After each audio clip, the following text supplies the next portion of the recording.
I do have a handout to maybe Jeremiah can, if anyone else comes in, I'll just leave these back here.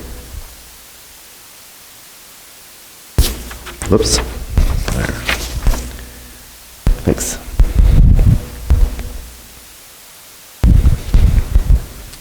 The handout is a very, very, very high level summary, as you can tell it's very short, of what we'll cover today in the Sunday school hour, but it might be something that you want to look at later to help you remember what we talked about today, maybe in preparation for next week.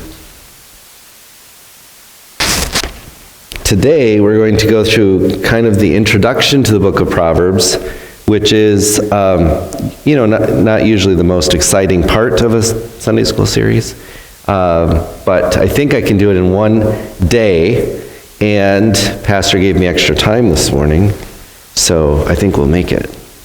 I'm optimistic. We'll see how it goes. All right, so what I planned on was 8 lessons on the book of Proverbs. Today we'll do an introduction to the book. Lord willing, next week we'll look at Proverbs 1 through 7. We have a business meeting next week, so we'll probably end up with a shorter Sunday school lesson, but the first 7 verses introduce the entire book and are worth spending some time on.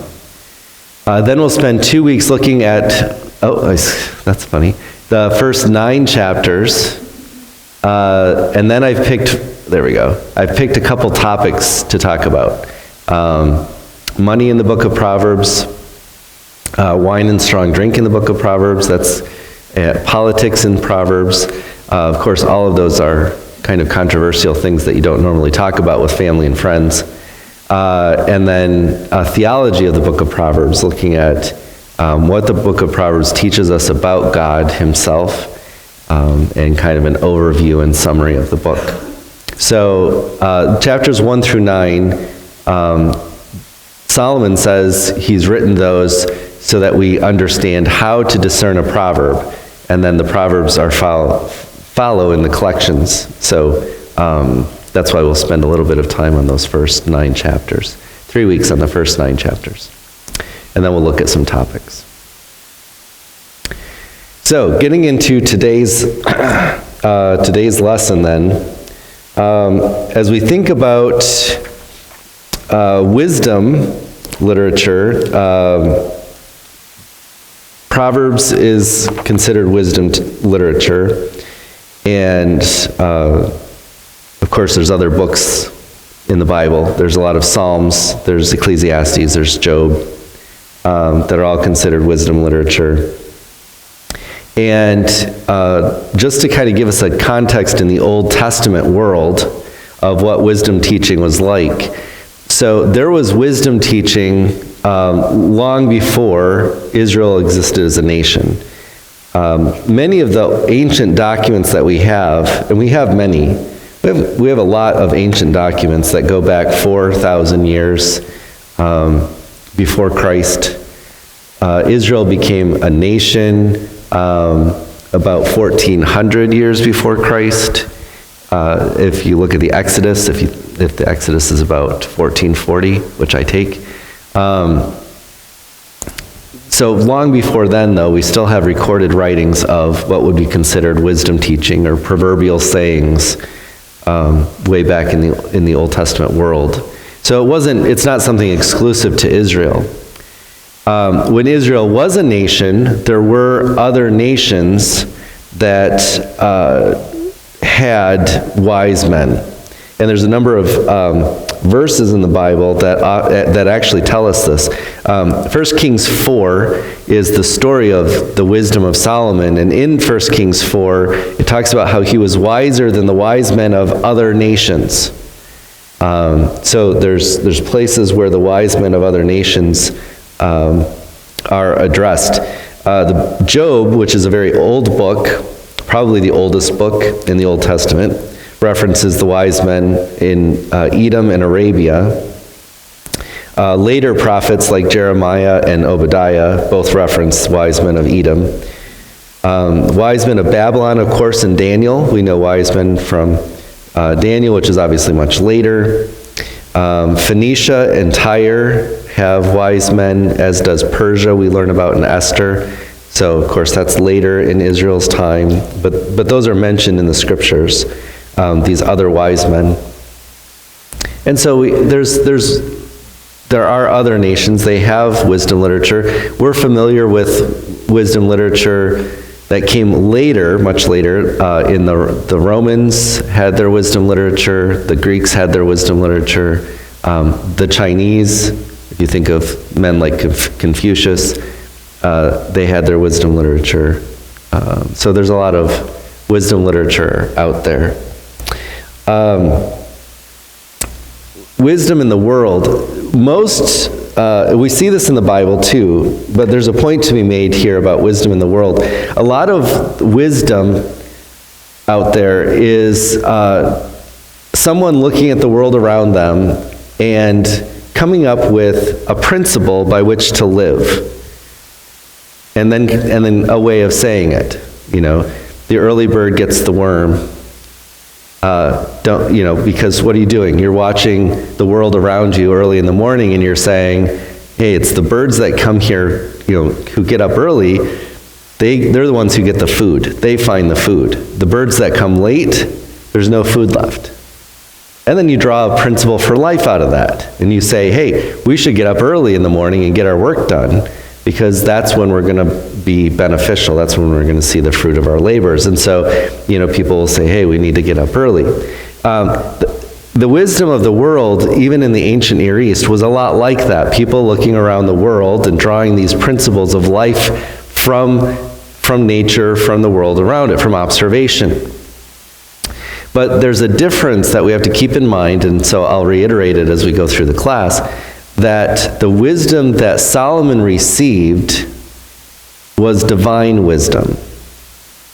It was God's wisdom. It wasn't that Solomon was given great discernment and so he could look at the birds eating in the morning and come up with the proverb that the early bird gets the worm.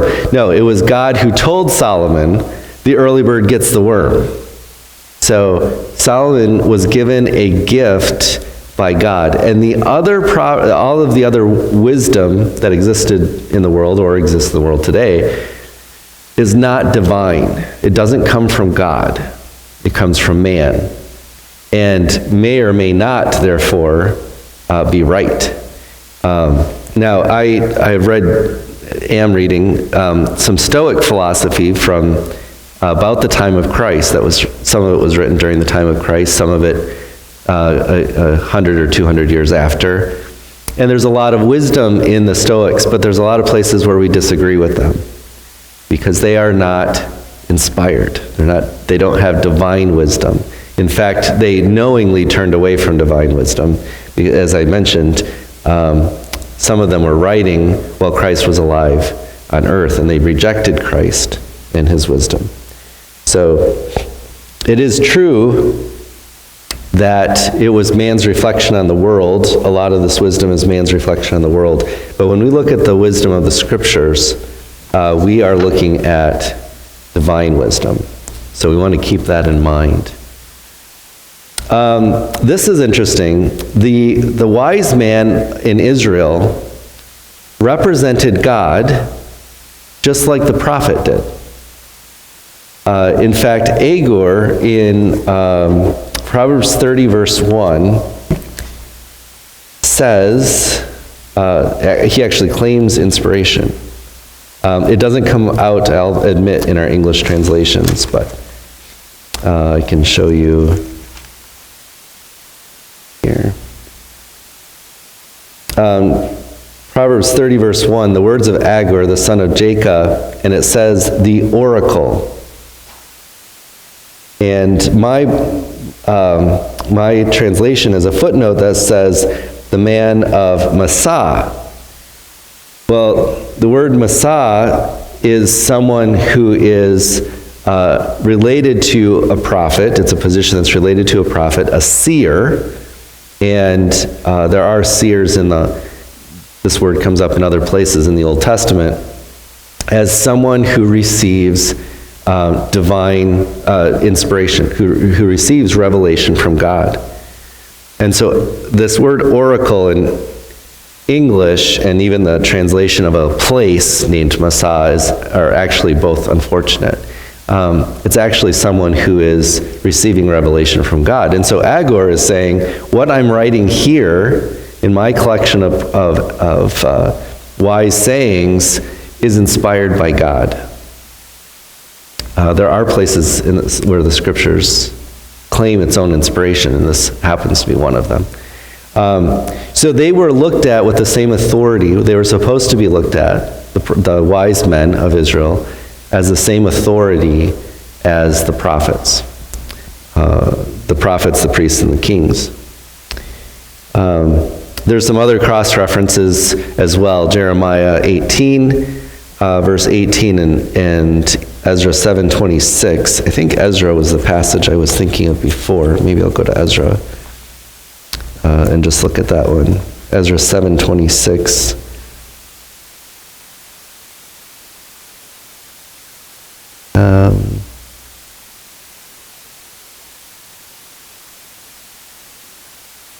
Oh, maybe it's 25. I know it say 26.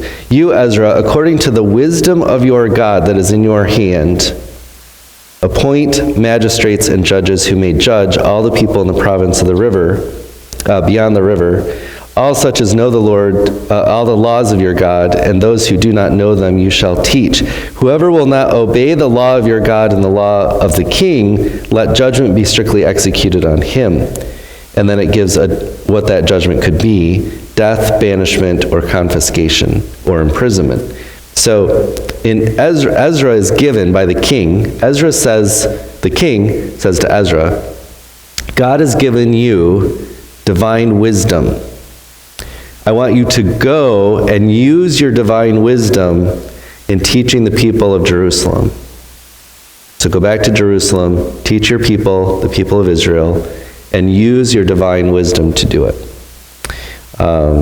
So there's an authority that was actually delegated to Ezra by the secular king to use his divine wisdom, authoritatively use it. So in the Old Testament, the wise man was a representative of God. And there was a lot of wisdom in Israel. The main passage is probably 1 Kings. Well, we'll look at that in just a moment, I guess. But the point here to be made is Solomon is known as the wise king. The kings were supposed to be wise. There are other wise men in Israel. But we have King Solomon. We have this fellow Agur in chapter 30. We're not exactly sure who he is, but we believe he was probably one of the wise men in Solomon's court. And then we have King Lemuel. We're not sure who he is either in chapter 31, but he's a king. So the wisdom was supposed to be found in the court.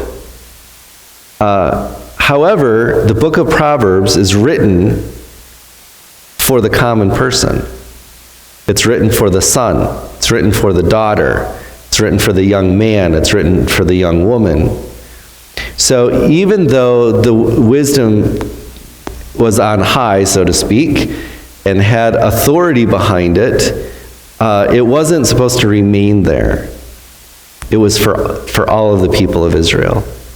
All should have had this discernment and had this wisdom.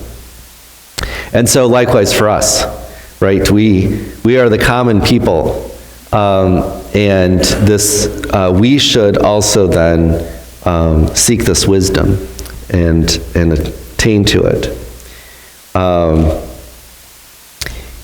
Whether it's, and we'll see this in chapters 1 through 9, whether it's the father to the son, or if that's the mother to the daughter, the mother to the son, or it's just in general, the teacher to the student, the disciple relationship.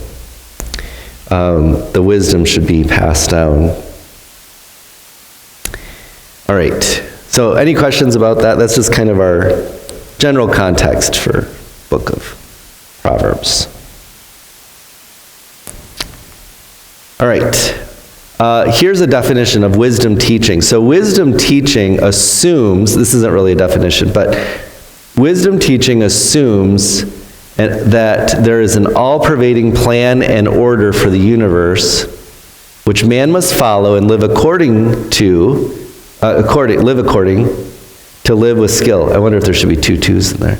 And live according to live with skill.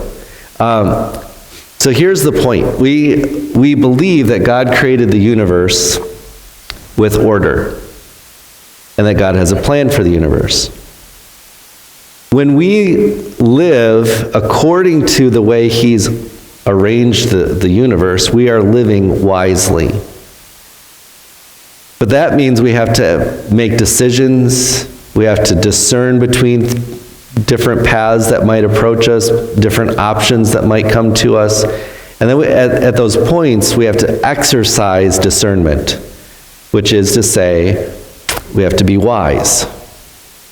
And so living in the world according to the way God has ordered the world makes us wise. We understand what He's doing. So a short answer, a short definition is wisdom is skill in living. And some of you, of course, are probably wiser than I in this respect. But when you come across someone who's lived, a long life usually, and might not be well known, usually pretty humble, but you meet them and you say, this person has real wisdom. You can bring up almost any topic and they can navigate their way through it and even make it seem easy for you to understand. This is the kind of person you go to and say, I'm not quite sure what to do in this case. And they'll say, oh, well, what about this or that? And you're like, oh, well, yeah, that was easy. Well, why didn't I see that? But that's why you went to them in the first place, because you thought that they were wise. They had skill in living, and more than you had in this case, and you needed to tap into that. So a wise person is a person who has skill in living, and living according to the way God has made the universe. We'll look at the fool, I think next week, Lord willing, the different words for fool in Proverbs. But the fool is the one who, whether on purpose or by accident, on purpose meaning they know this, that God has created a all-pervading plan and order for the universe, but they don't want to follow it. Okay, so that's a fool. Or they just don't care. And whether they follow it or they don't follow it, it makes no difference to them. So we'll look at the different words for fool next week and see the contrast there.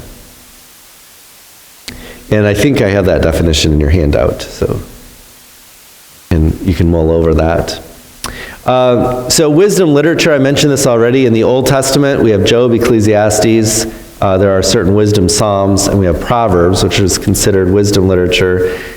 The Apocrypha, which is writings that came quite a bit after the Old Testament was written, not inspired, but are considered wisdom literature, is Ecclesiastes, and a book called The Wisdom of Solomon.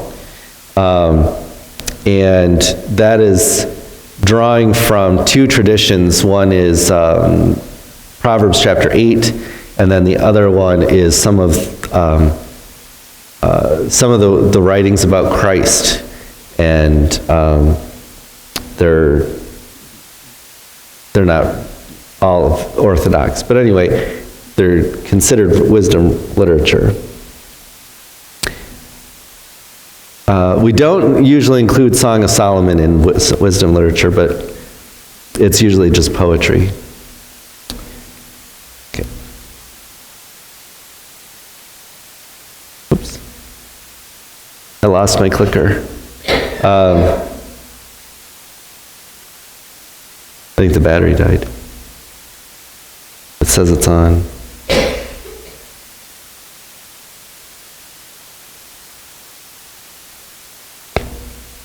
Oh, is it the computer? Oh, okay. Maybe it's the computer.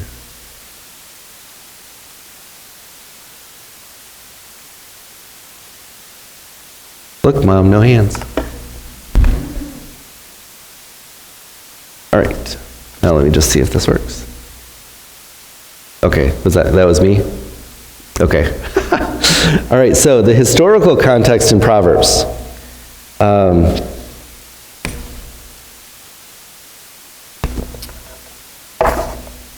Cut up here in my notes. All right, so the book of Proverbs is written by Solomon. In fact, I don't even know if I go through that here in the slides. But Solomon wrote, or Solomon's court wrote the vast majority of what we have in the Proverbs. When Solomon was writing it was probably earlier in his life, and there was great peace in Israel during this time. There was weakness of the surrounding nations. Many of them he had conquered and subdued, and they weren't causing any problems. We know that there was a great influence of Solomon over the other, his writings over the other nations. This is again in 1 Kings. And he also received, we know that Solomon also received instruction as a boy.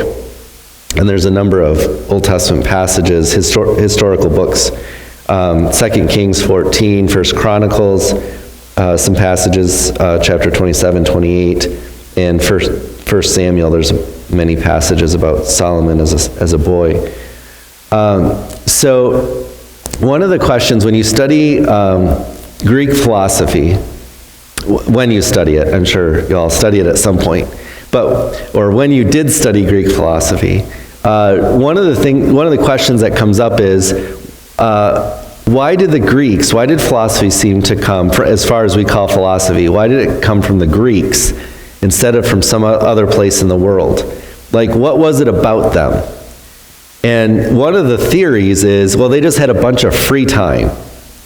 And so because they had a bunch of free time, they could just sit around and talk about nothing, and they came up with philosophy. Okay, we don't know if that's true.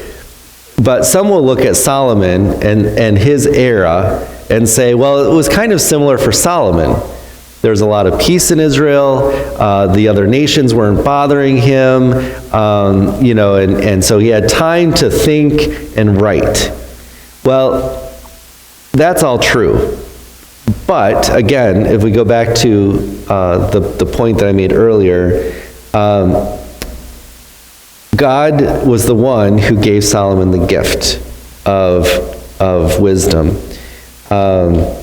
In 1 Kings 7, yeah, oh, it's on there. In 1 Kings chapter 7. So we won't read the whole, you can read it on your own maybe this week if you want to. 1 Kings 7 is the story where God comes to Solomon, God himself goes to Solomon and says, "You're king after your father David, what do you want?" And Solomon said, "I'm a young man. How am I supposed to rule this great people? I need wisdom." And God said, "Well, since you didn't ask for gold, you didn't ask for money, you didn't ask for power, you didn't ask for military might, you didn't ask for anything that kings would normally ask for, I'll not only give you wisdom, but I'll give you more wisdom than any man has ever had on the face of the earth." And so he gives, and then there's a story of the two women who have the one baby. You remember the story? And they're both claiming to be the mother. And Solomon says, "Bring me a sword. I'm going to cut the baby in half." And one of them says, "Nope, I'm lying. It's hers." And he said, "Oh, well then obviously you're the mother. Give the baby to her." Because only the real mother would protect the life of the baby in that way. And so we have it demonstrated for us. And then there's some other stories, I think in 1 Corinthians 8, of the Queen of Sheba coming, and some others that stories that showcase Solomon's wisdom. But Solomon's wisdom is a gift from God. Okay, so in the Old Testament is split up, in the Jewish tradition, the Old Testament is split up into three sections. The law, the prophets, and the writings. And you see this, Jesus often refers to these three groups. You've heard it said in the law and the prophets. From the law to the writings. The prophets and the writings. In the writings, David said. So this is the common split. I've got the Hebrew words underneath there because sometimes you'll see it. It's called a Tanakh, the Jewish Bible. And it comes from TNK, Torah, Navim, Ketuvim. And so you'll see that sometimes. Book of Proverbs is in the section called the Writings, and it's the third book in the book of Writings. And the writings, the prophets, you'll notice, include also what we call historical books, are also called prophets in the Jewish mind. But this is where it's found in the Jewish Bible. It's in the Writings section. Okay, so here's an outline of the book. And this is also in your handout. So we have the first 9 chapters are called the Book of Wisdom, or kind of an introduction to wisdom. They teach us how to interpret a proverb, those first 9 chapters. So that's written by Solomon as kind of the how-to manual. Here's the principles you need in order to interpret the Proverbs. And then we have 6 collections of Proverbs. So the first collection, chapter 10 through 22, those are written by Solomon, which is why I have the little asterisk there in the slide. Those are all written by Solomon. We're told in 1 Kings that Solomon wrote over 3,000 Proverbs. Now we don't have all of them recorded, so not all of them were inspired, but we have a large number recorded. Then we have the second collection and third collection are sayings of the wise. Now we don't know who these people are. That's how they're titled. Each of these sections are titled. 22 verse 17 and 24 verse 23, it says the sayings of the wise. We can assume maybe they're men from Solomon's court. They might have been from Solomon, or they might have just been written during his time.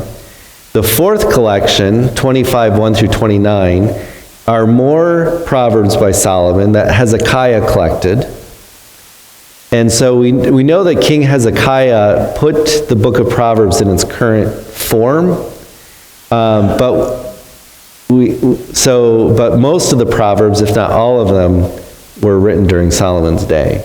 We just know that Hezekiah was the one who put it together, because it says so in 25 verse 1. So those are also Solomon's. And then we have Agur in chapter 30 verse 1, Agur the seer. And again, we're not exactly sure historically who Agur is, but he could have been a wise man in Solomon's court. We don't have any other reference for him.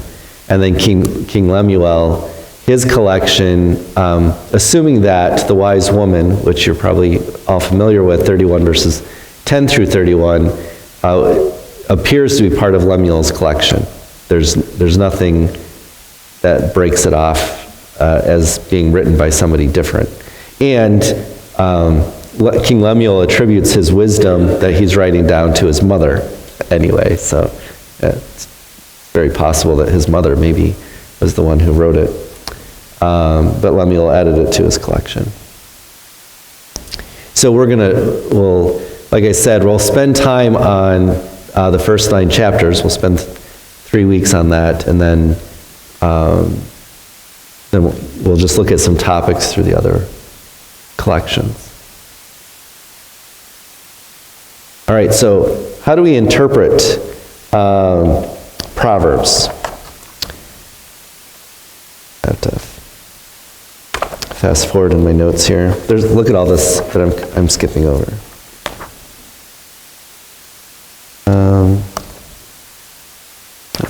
Okay, good. All right. Yeah, we're doing Doing well. If I'm going too fast, let me know. All right.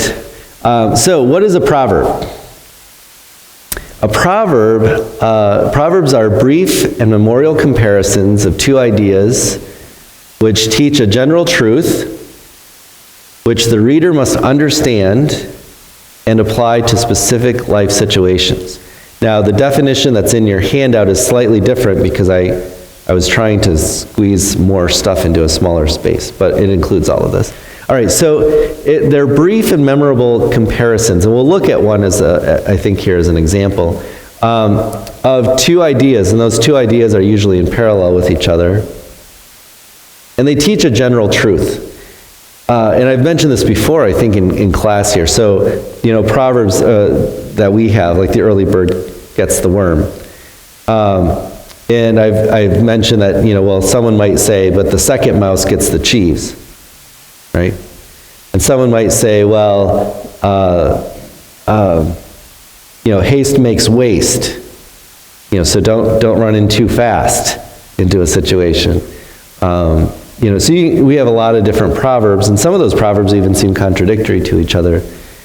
But they're usually, short, brief, memorable. In Hebrew, there's always two of them, not unlike the English ones I just gave.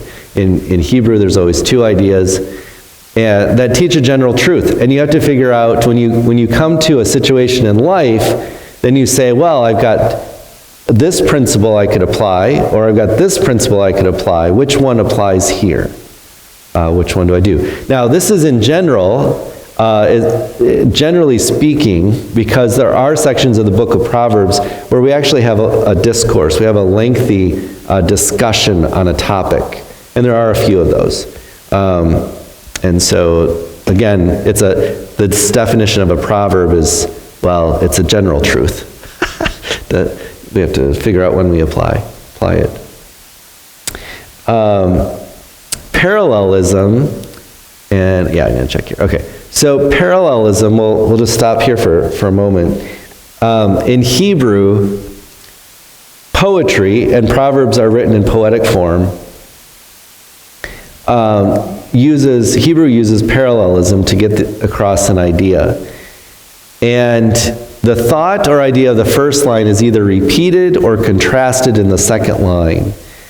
And Hebrew poetry will give us two different things, and we have to compare them to each other to kind of fill in the blanks, to give us a little bit more information when we think about a proverb. When you read the Proverbs, it's a natural. One of the common things is, like Pastor's been saying, here's a reading schedule you can read the Bible through in a year. A lot of people will read the book of Proverbs through each month, a chapter a day, which is good. But once you get into chapter 10, and you get into the little 2-line brief sayings, they're disjointed, right? You read through it, and they don't necessarily follow on one another. And so it's a lot of,